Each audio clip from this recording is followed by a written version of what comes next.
Taiwan might not be the first place that comes to mind when you think of wine, but this island has a burgeoning wine industry with a fascinating history and full of surprising flavors. Taiwanese wine showcase resilience and creativity. Despite challenging climate conditions, innovative techniques have allowed producers to craft unique wines that truly reflect Taiwan's terroir. My name is Paul Pen Wang, an expert in the field of alcoholic beverages with over 20 years of experience. Today, we'll uncork the secrets of Taiwanese wine in this episode of Taiwan on the Rocks.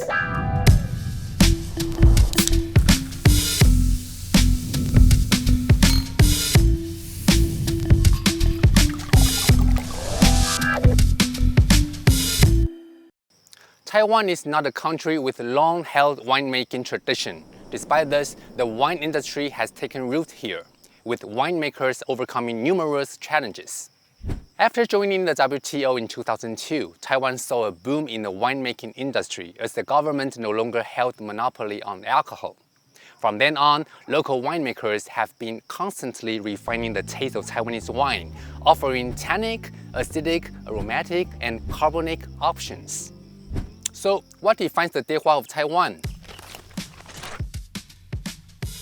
Huohuo is the grape most widely grown in Taiwan, a variety of table grape created by the Japanese in 1937. It wasn't until the 1960s that more grape varieties were imported to Taiwan. Golden Muscat and the Black Queen quickly became staples in the winemaking industry and set the tone of Taiwanese wine. To ensure the supply for wine production, the government encouraged farmers in Erlin Township, Changhua to grow grapes in 1964. Erlin has since been the largest wine grape growing region in Taiwan. Later in the 1970s, as part of agricultural transformation policies, the Taiwanese government offered incentivizing contracts to grape growers, for which Changhua saw a significant expansion of vineyards. The policy of grape procurement was put on an end in 1996. As a result, the scale of vineyards shrank by 90%. Today, there are only 50 hectares left dedicated to Golden Muscat and barely 100 hectares to Black Queen in Erlin. Despite the reduction in scale, Erlin still accounts for most of the wine grape farms in the country. It's the Formosan wine capital indeed. Black Queen. When you mention the name of the grape variety to a sommelier, he or she will probably ignore it. However, this grape variety actually has the same potential as any other variety that's suitable for winemaking. Mr. Liao Lixing makes red wine from this grape without the notorious mouth-cutting, biting acidity usually associated with Black Queen. 其实那时候老一辈的果农就觉得说，我们二林这个地方虽然是彰化西南角，跟其他地方比较起来的话，我们这边是有一点比较适合一点种葡萄。我们这边的话说起来是在1909年的时候，日本人招募桃竹苗的客家人来这边开垦，所以我们是客家二次移民。那时候其实是应该是在民国53年的时候，接到这个静香这个品种开始试种。那试种的时候，其实大家可能都还在摸索，可能技术观念上都很不足。我们到采收的时候，其实掉在地上的还比结在葡萄果树上的还要多。台湾是91年废除专卖制度，酒庄开始成立。那我酒庄是93年成立的。那说起来，我觉得这个开放本来一个比较成熟民主的国家的话，我觉得这开放这条势必是要走的路了，因为大家互相竞争嘛，对啊，你就是竞争的情况下的话，其实就你可以绞尽脑汁啊去做出属于自己的一些风格出来。刚开始的时候就是做金香，然后黑后呢本身就是它比较没有香气。所以就是想要拿白酒，白葡萄酒，尤其金香的，它酿出来就是比较香。如果跟黑后来勾兑的话，它就是可能会增加一点香气。另外就是说，因为它的酸不是我们去添加出来的酸，都是一些有机酸，苹果酸、柠檬酸、酒石酸、草酸，一大堆酸，其实那个都是对身体有帮助的。像黑后的话，它本身就是乌梅、梅子、李子那类的，不过它如果拿来冬季的话，拿来橡木桶去熟成的话，它其实会多出那种黑醋栗，还有咖啡。外地的游客来到我们这个地方，就是可以体验品味到我们在地的地酒、地果跟地史。还有这么久来，我都想说，把我这个空间能够营造出一种氛围，土地是空间，节气是时间，食物是回忆，那种感觉。Taiwan is reputed as paradise of fruits, but to one's surprise, the natural conditions here are not necessarily suitable for growing grapes. The subtropical monsoon climate implies an early summer rainy season and frequent typhoons from July to September, which clash with the grape ripening period. Different from most wine regions, Taiwan's humid climate and clay-rich soil pose risks of mold for vineyards. To mitigate these risks and strengthen ventilation, vines are grown on pergola-like trellises with trunks reaching overhead wires. Unlike grapes in most wine countries where they are harvested once a year, grapes in Taiwan could be harvested twice.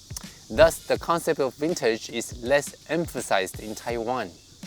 2 harvests a year implies 2 different styles of wine. Summer harvested grapes yield light, craftable wines, while winter harvested grapes produce intensely flavored wines. In contrast to established wine-growing regions, here in Taiwan, wine growers struggle from time to time. Their perseverance and resilience define the unique terroir of Taiwan. Mr. Tan Huaguang grows various grape varieties in his own vineyards, which enjoy the moniker of open-roofed Museum of Grapes. He started growing newly bred varieties back then in the 1980s, and it became his hobby ever since. 他的意思说啊，台湾不适合做那个酿酒葡萄的种植啦，也不适合做葡萄酒啦，这样一直就是泼冷水了啊。因为我是客家子弟啊，客家人一个应景的精神啊，我也不信邪，我这非得种不行。我们酒庄是成立在92年的12月，到了民国85年哦，去做解约了以后哦，才真正知道是说这个是宝。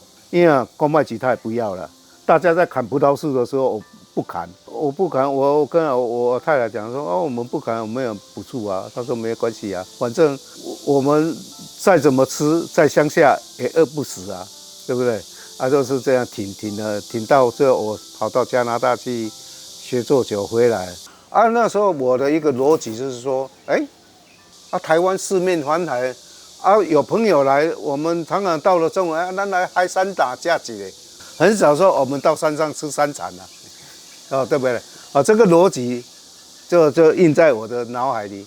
我后来那时候去看，台湾都没什么人在做白葡萄酒，一窝蜂都挤在红酒，我就逆向思考啊，我说来做白葡萄酒，没竞争啊，没有竞争啊。园子里面还有80几种葡萄，有的是鲜食的。有的是酿酒的，红的、白的，还有就是果汁的，这个都有。如果你使用的是欧系的品种的话，那你就要心理准备，它会失败率很高。为什么？台湾因为亚热带，早上有露水，有什么很容易染病。其实因为台湾面临每一年都不一样的状况。我在前年所面临的就是。从来种葡萄里面没有遇过最好、最高峰、最优美的一个年份。我常常说，台湾是个宝岛，很多有时候让你意想不到的很多奇奇怪怪的事情会发生。Taichung District Agricultural Research and Extension Station is the heartland of grape variety research in Taiwan. 5 local grape varieties were bred here. Each of them is surnamed Taichung and categorized as aromatic types of grapes. Taichung number 1, 3, and 5 are white grapes, of which the parental cultivar. These grapes are super aromatic, and when made into wine, they will be reminiscent of lychee, honey, and chestnuts, a bottle of drinkable perfume indeed. Taichung number 2 and 4 are black grapes, which are also aromatic, recalling rose petal-like and fruity aromas. These varieties are versatile. They can stand on their own right or be blended with Black Queen in order to achieve a smoother, rounder taste and to aromatize the wine with honeyed fruitiness. Apart from Erlin, Houli is another major grape growing region in Taiwan. The relatively sandy soil in Houli bestows a unique character to local wines. Shushen Winery is emblematic of the region. The owner, Hong Jibei, is the third generation of the family winery. He has witnessed the evolution of local wine industry. 因为这个土地是我从我祖父问他做，就是这里种地瓜，后来就改种葡萄。就是我在小时候我就看到我父亲在种了，现在已经到我的第3代孙子已经开始在接触这个情况。因为如果是黑后就是特级跟陶醉，还有红葡萄酒，然后再来就是最新的17台中5号，就是新品种，它有荔枝的香气。我把它做成粉红色，然后加到17度，然后直接放橡木桶，放3年。放在橡木桶里面，大部分都是基本上是热熟成的酒，因为我这个营造的是一个热循环，所以让它葡萄里面那个产生梅纳反应，所以带一点台湾的那种热带水果的蜜饯那种香气。因为台湾的品种跟欧洲品种不一样，它的那个单宁没有欧洲那种浓厚，所以你放久没有什么意义。你要做一种比较能放长久的，像葡萄酒啊这一种。可以放久一点，就是强化的，酒精度高一点，它可以放得比较久。Based on statistics from recent years, the vast majority of wine consumed in Taiwan is imported, with locally produced wine accounting for less than 5% of the market share. Just like international wine lovers, local Taiwanese people are gradually discovering the charm of Taiwanese wine. While almost all wines produced in Taiwan are consumed locally, a few brands have started to gain popularity in international markets. Among them, Waystone has been particularly successful in introducing itself to the global scene, thanks to the resilience and intelligent strategies of Vivian Yang Renya. 那这缘分是来自于家庭都是在做农业。然后刚好在2009年台中的改良厂花了20年运用成功，一个叫台中3号这个葡萄。那刚好爸爸就是有碰到这个葡萄，觉得说它的香气非常独特，然后就说是不是可以种出一个好的葡萄，然后酿一个非常有质地代表台湾风土的一个葡萄酒，然后有够好可以上国宴，给全世界知道这样子。那在国外在工作的时候，因为知道说葡萄酒就是国外的一个非常重要的一个 connector， 人跟人中间的。那我觉得刚好我的背景又是不是从学校出来的，我没有那些框架，我就是只是想知道说这个葡萄可以怎么样诠释它本来的样子，才是我觉得是一个所谓的 terroir de wine， 就是一个代表这个风土的酒。这一块地呢，它是之前在2-3千年前，它是这个一个500公尺的高度，所以它是埔里镇本来是一个湖，叫水沙连，所以它是在旁边的一个等于是湖旁，所以这个地方就找到很多的这个石头。然后这个石头是我们的网坠石，就是当初古人来这个地方他捕鱼，然后所以我们在这地方在种的时候就发掘到这些东西，觉得非常可贵。然后谷物在放在手上，其实就是有一种神秘的力量，你没有办法用语言去解释它，然后你就会觉得说，是不是你做的结晶，它是 timeless 的东西，它没有故意想要怎么样，但是呢，你跟它碰到它，你就是不是可以让你有所的思考或是感动？这个酒是我们的开始。那它本来的叫做台中3号，因为葡萄酒是一个比较人文的东西，想要取一个比较跟它的根系比较有连接在一起的，所以它本身有密斯加血统，密斯加是 Muscat， 所以我们就想说 Muscat 的 Mu， 然后它是第3号第3号上的那个音，所以我们叫它 Mousson Blanc。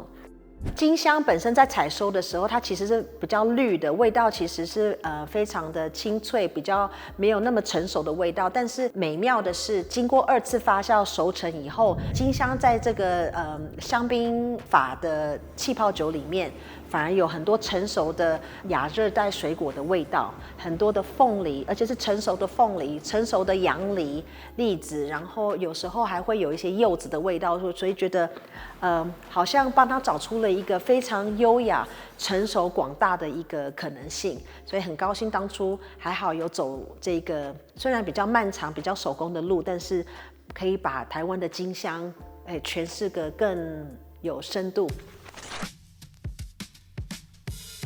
Wine at table is obvious, right? To pair Taiwanese wines in a fine dining setting requires much attention, as these wines are atypical compared with their international counterparts. Renowned Michelin Green Star chef Wes Guo will show me some fascinating veggie pairings. 我觉得台湾这一个木山葡萄的葡萄酒，它除了是就木斯考的品系，然后所以它有那个芳香的那个状态以外，我觉得另外一个点是它带有一个香料感，被 highlight 出来的一个味道，经常是白胡椒的味道。鲜味这件事情是最不明确的一种风味，就是酸甜苦咸都是明确可辨识的味道。那鲜味就是你很难具象的描述它是什么，可是却对亚洲，尤其是台湾来讲是非常重要的。那我们试着在食物本身里面去提取这个东西。在这道菜里面呢，我们用的东西是刺葱，在这个底下白色的酱汁呢，我们就是使用了乳清，它比较特别，它还多了一点点花椒感，它是刺葱的果实，绿色的淡淡的油脂是用刺葱叶子的味道来做萃取的。然后鲜味是比较饱满的，我们加了一点布拉提跟甜豆仁来做口感跟风味的转换。哇哦！我刚才吃了这一口酱汁之后，嘴巴有那样的风味。然后我在喝酒的时候，我会习惯去吸，然后在吸的时候，我觉得，这个酒怎么特别的有个性？然后不对，这是酱汁的味道。对。然后但是酒一入口之后，酒的风味，然后整个触感、质地跟那个香气、风味想象，然后以及刚刚的那个酱汁残留的风味是整个搭调在一起。我觉得它基本上对我来讲是同一个东西。哇！所以为什么是这道菜？你刚刚那一口酱汁就有吃到 yogurt， 然后你再回到那个胡椒味、花椒、芸香科、藤、鲜味那一个一致性，所以我觉得它是台湾的画面。Curious about the taste of Taiwanese wine? Which one would you like to try on your next trip? Share your thoughts in the comments below. For more stories about alcoholic beverages in Taiwan, follow us on Taiwan Plus.